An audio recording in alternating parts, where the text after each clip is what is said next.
샬롬. 오늘 또 하나님이 주신 복된 하루 속에서 참된 기쁨과 또 감사가 여러분과 저희 삶 가운데 가득하기를 소망합니다. 오늘 먼저 찬양으로 영광 올려드리죠. 찬송가 365장 마음속에 근심 있는 사람, 함께 찬양하겠습니다.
오늘 허락하신 말씀은 누가복음 9장 41절부터 43절입니다. 예수께서 대답하여 이르시되 믿음이 없고 패역한 세대여, 내가 얼마나 너희와 함께 있으며 너희에게 참으리요. 내 아들을 이리로 데리고 오라 하시니 올 때 귀신이 그를 거꾸로 뜨리고 심한 경련을 일으키게 하는지라. 예수께서 더러운 귀신을 꾸짖으시고 아이를 낳게 하사 그 아버지에게 도로 주시니 사람들이 다 하나님의 위엄에 놀라니라. 아멘. 여러분과 저의 인생의 여정 가운데 문제들이 많이 나타났죠. 근데 우리 인생의 문제는요, 어찌 보면 불신앙에서 나왔다라고 하는 것을 우리가 생각해 봐야 합니다. 예수님께서 이 말씀을 하신 것은 단지 제자들의 믿음이 부족하다는 것보다 모든 사람들이 믿음이 부족하다라고 하는 것을 말씀하시는 거예요. 어저께도 같이 함께 나눴잖아요. 너희 믿음이 어디 있느냐?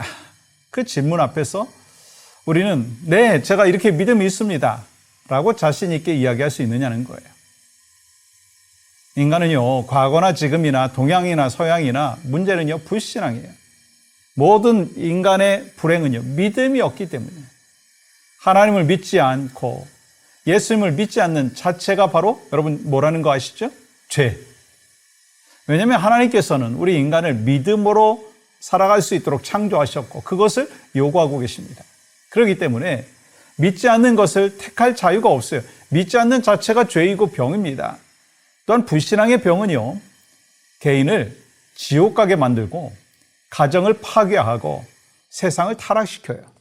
그러므로 다른 것을 다 잃어버렸다고 한다 할지라도 믿음 잃지 않는다면 소명이 있고 또 소망이 있는 것입니다.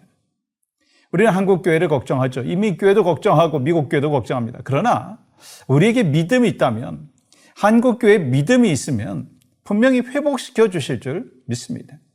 여러분, 어떻게 그걸 알 수 있어요? 바알에게 무릎 꿇지 않은 7,000명의 그 남은 자를 통해서 하나님께서 일하셨잖아요. 우리가 기도하고 회개함으로 한국과 미국을 회복시켜 주실 것을 믿고 기도하고 나부터 그렇게 살자는 거예요. 하나님은 우리가 남은 자가 되기를 원하십니다. 그래서 예수님께서 귀신 들린 아이를 고쳐주시면서 삶의 문제, 질병의 문제가 아니라 믿음에 대해서 말씀하고 있어요. 다시 말씀드리면 귀신 들린 것, 병든 것이 문제가 아니라 믿음의 문제라고 말씀합니다. 그렇다면 예수님께서 말씀하시는 믿음은 어떤 믿음인가? 예수님께서 말씀하시는 믿음을 이해하기 위해서는요, 말씀을 더 자세히 봐야 합니다. 여러분, 아이 아버지가 할 수 있다면 우리를 불쌍히 여기사 도와주시옵소서 간청하잖아요. 그런데 그때 주님이 뭐라고 말씀하셨어요? 할 수 있거든이 무슨 말이냐? 믿는 자에게는 능치 못할 일이 없느니라. 책망하시죠. 그때 그 아이의 아버지가 이렇게 고백합니다. 마가복음 9장 24절 보세요. 내가 믿나이다. 나의 믿음 없는 것을 도와주소서 하더라. 예수님께서는요, 믿음을 보시고 고쳐주셨어요. 그렇다면 이 사건을 통해서 우리에게 주시는 영적인 레슨이 무엇인가요? 그건요, 믿음과 기도의 관계를 말씀하고 있어요. 여러분, 믿음이 무엇인가요? 믿음은 주님을 깊이 의지하는 거예요. 즉, 마음을 다해서 주님을 사랑하는 거예요. 그러면 기도는 뭔가요? 그것은 주님과 깊이 교제하는 거예요. 기도하면 능력이 생겨서 막 금 나와라 뚝딱, 은 나와라 뚝딱 하는 식으로 문제가 해결되는 것이 아니라 주님과 깊은 교제가 이루어지는 거예요. 그러므로 우리가 깊이 올바른 기도를 하게 되면 주님을 의지하게 되고, 우리가 주님을 깊이 의지하면 모든 문제가 해결된다라고 하는 것을 말씀하는 거예요. 그렇다면 우리가 하나님을 의지할 때 나타나는 것이 뭔가요? 믿음의 눈으로 보게 되는 거예요. 출애굽기 14장에 보면 모세와 이스라엘 백성들이 출애굽해서 홍해를 건너는 모습이 나오죠. 그리고 뒤에서는요, 이 바로의 군대가 쫓아오고 앞에서는 막 홍해 그 바다가 앞을 가로막고 있어요. 꼼짝없이 홍해 바다에 빠져 죽게 될 상황이었습니다. 이때 백성들은 두려워하면서 떨고 있죠. 그때 모세가 백성들에게 이렇게 말합니다. 13절 보세요. 너희는 두려워하지 말라. 가만히 서서 여호와께서 오늘 너희를 위하여 행하시는 무엇을 보라? 구원을 보라. 하나님께서는 어떻게 하시는지 가만히 서서 보고 있어라. 여러분, 모세가 어떻게 이렇게 담대하게 말할 수 있었을까요? 모세는요, 믿음의 눈으로 하나님께서 홍해를 건너게 하시고 구원하실 것을 미리 보았다는 거예요. 그래서 우리는 기도할 때 막연하게 기도하는 것이 아니라 응답받을 것을 믿음의 눈으로 보면서 기도해야 돼요. 우리도 모세와 이스라엘 백성들처럼 믿음의 눈으로 볼 수 있기를 원합니다. 여러분 가운데 낙심하고 있는 분이 있습니까? 여러분 가운데 절망하는 분이 혹시 있으세요?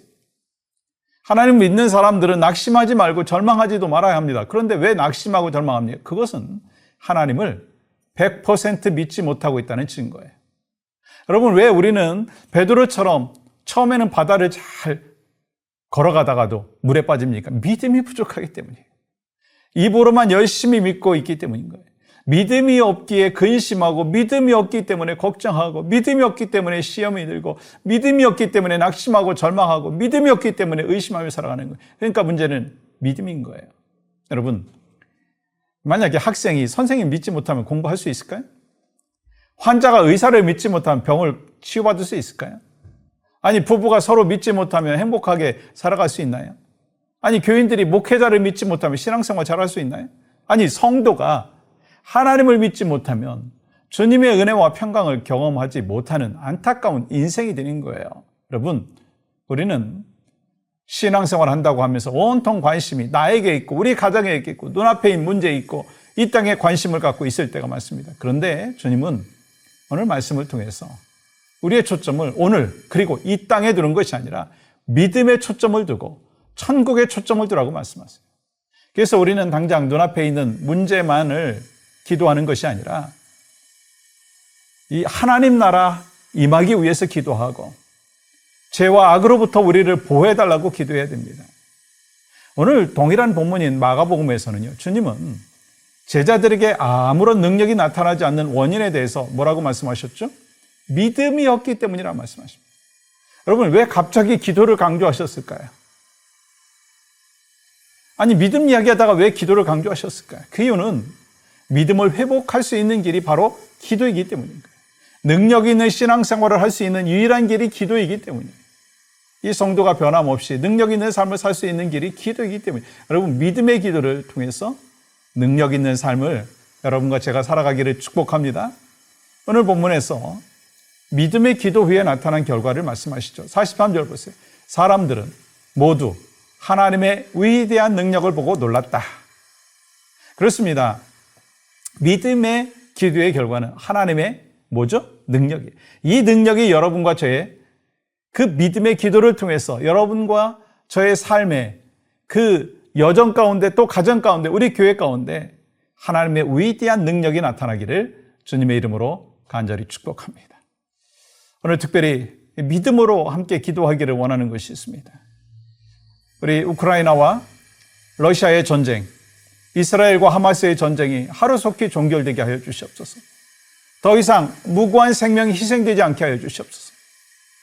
전쟁 중에서도 이 복음의 역사가 일어남으로 있어 주님을 만나는 자들이 많게 하여 주시옵소서. 우리가 믿음의 기도를 오늘 또 하나님 앞에 올려드리기 원합니다. 하나님 감사합니다.